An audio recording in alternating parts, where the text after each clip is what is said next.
नमस्कार।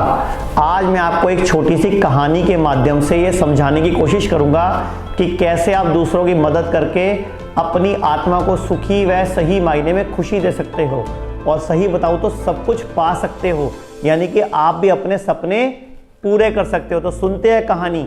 एक बार की बात है, देर रात को एक बूढ़े व्यक्ति ने किसी के घर की घंटी बजाई तो वहां पर एक व्यक्ति ने दरवाज़ा खोला जिसका नाम महेश था।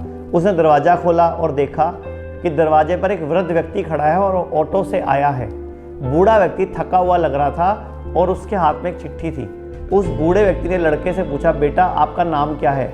लड़के ने जवाब दिया, मेरा नाम महेश है। बूढ़े व्यक्ति ने भगवान को धन्यवाद दिया और कहा कि भगवान तेरा लाख लाख शुक्र है, मैं सही पते पर पहुंच गया।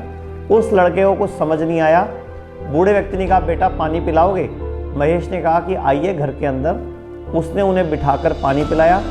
अब उस व्यक्ति ने महेश के हाथ में वो चिट्ठी दी। महेश ने उस चिट्ठी को पढ़ा और चिट्ठी को पढ़कर ऑटो वाले को कहा कि आप चले जाइए, और बूढ़े व्यक्ति का सामान घर के अंदर रख लिया और कहा, अंकल रात बहुत हो गई है, आप आराम कीजिए, मैं आपका काम कल सुबह करवा दूंगा। उस चिट्ठी में महेश के पिता ने महेश के लिए कुछ लिखा था। बूढ़े व्यक्ति ने कहा कि आपके पिताजी ने मुझे भरोसा दिलाया कि आप ही मेरा काम करवा सकते हो। बात थी क्या, बूढ़े व्यक्ति के इकलौते बेटे की अचानक किसी एक्सीडेंट में मृत्यु हो गई थी। अब बेटे के जाने के बाद वृद्ध व्यक्ति और उसकी पत्नी को आर्थिक रूप से तंगी आने लगी थी। उनका जीवन जीना मुश्किल हो गया था। बूढ़ा व्यक्ति अपने बेटे की मृत्यु का कंपनसेशन लेना नहीं चाहता था, लेकिन जब कोई रास्ता नहीं बचा तो उन्हें अपने बेटे की मृत्यु का मुआवजा लेने का सोचना पड़ा। तो जब उन्होंने ये सोचा तो उनको पता चला कि एक कागज़ है जो कि दिल्ली में जाकर उनको वेरीफाई कराना पड़ेगा।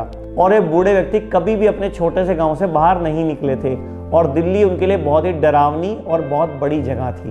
तो उस बूढ़े व्यक्ति के पुराने बॉस ने उनको एक चिट्ठी बना कर दी कि इस पते पर जाकर उनके बेटे से मिल लो, वो आपका काम करवा देगा। तो अगले दिन जब बूढ़ा व्यक्ति सोकर उठा तो महेश ने उसको बढ़िया नाश्ता कराया, अपनी गाड़ी में बिठाया। महेश ने अपने ऑफिस से छुट्टी ली और उस व्यक्ति के साथ ऑफिस में जाकर पूरी जद्दोजहद करके वो कागज़ वेरीफाई करवा दिया। और साथ ही महेश ने बूढ़े व्यक्ति की बस की टिकट करवाई, मिठाई का डिब्बा दिया, कुछ फल दिए और बूढ़े व्यक्ति को बस स्टैंड पर छोड़कर नमस्ते करके चलने ही लगा था कि इतने में उस बूढ़े व्यक्ति ने हाथ जोड़कर कहा, बेटा महेश, मैं तुम्हारा बहुत ही एहसानमंद हूँ और तुम्हारा बहुत बहुत धन्यवाद हूँ कि तुमने मेरी इतनी मदद की।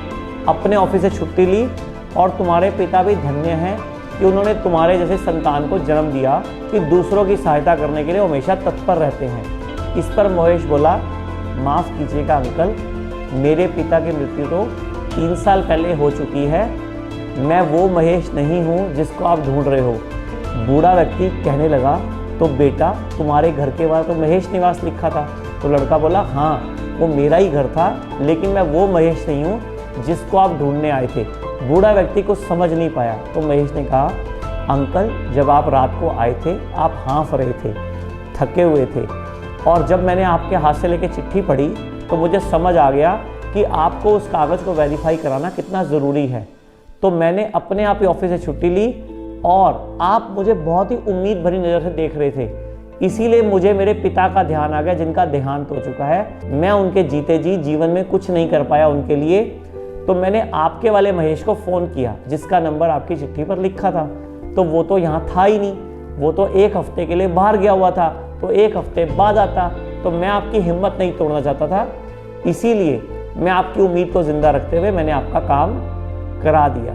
तो अब बूढ़ा व्यक्ति बोला, तो तुम उस महेश को जानते भी नहीं हो?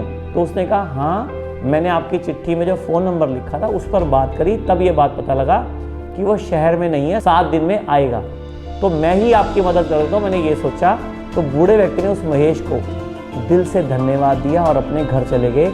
और महेश जब अपने घर गया तो उसे अपने जीवन की सबसे बढ़िया और सबसे बेहतरीन नींद आई।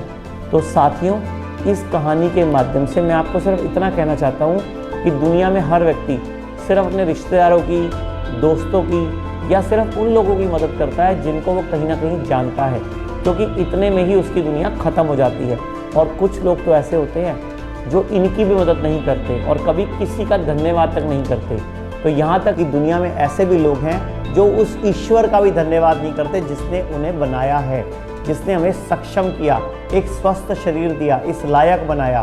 तो मैं भी आपको ये कहना चाहूँगा कि आपको एक स्वस्थ शरीर मिला है। भगवान के प्रति, ईश्वर के प्रति, ब्रह्मांड के प्रति, सृष्टि के प्रति धन्यवादी रहें और हर एक की मदद करें। सबसे पहले तो अपने इस आत्मा रूपी, जिसमें शरीर में आत्मा रहती है, शरीर की मदद करें, इस शरीर को स्वस्थ बनाएं, वरना जब इसमें बीमारियां आएंगी, तकलीफ आएंगी, आपको कितनी तकलीफ होगी, कितना दुख होगा, कितना खर्चा होगा। तो ऐसे ही आंतरिक खुशी के लिए अपने शरीर की, लोगों की मदद कीजिए, क्योंकि जब भगवान हमसे कुछ पूछेगा तो हमारी ज़िंदगी में कुछ ऐसे अवार्ड होने चाहिए, कुछ ऐसे घटनाएं होनी चाहिए कि हमने किसी की मदद करी। और यही कहानियाँ हम अपने बच्चों को, अपने घर के छोटों को सुना सकते हैं, ताकि वो भी ऐसे भाव से भर जाएं और चैन की नींद लें। और आपको भी गर्व होगा कि आप इंसान के रूप में पैदा हुए और इंसान ही है जो किसी के काम आता है। तो हजारों लाखों ऐसे लोग हैं जो दुनिया की मदद करते हैं लेकिन कहीं नाम नहीं होता। तो मैं बोलना चाहूँगा, सबकी मदद करो। अगर भगवान ने आपको काबिलियत दी है, शरीर दिया है, तो दूसरों की मदद करो। साथ ही अपने बच्चों में भी ऐसे संस्कार पैदा करो और हमेशा कृतज्ञ रहो भगवान के, प्रभु के और अपने गुरुओं के। धन्यवाद। बीपी, शुगर, फैटी लिवर जैसी बीमारियों को करे रिवर्स बिना किसी दवा के। अब आप भी बिना किसी दवा के अपनी बीमारी को ठीक कर सकते हैं। खान-पान में बदलाव करके आप किसी भी बीमारी से आराम पा सकते हैं। आज ही स्क्रीन पर दिखाई दे रहे नंबर पर कॉल करें और वीडियो कंसल्टेशन के जरिए हमारे डॉक्टर से अपनी बीमारी के अनुसार डाइट प्लान प्राप्त करें।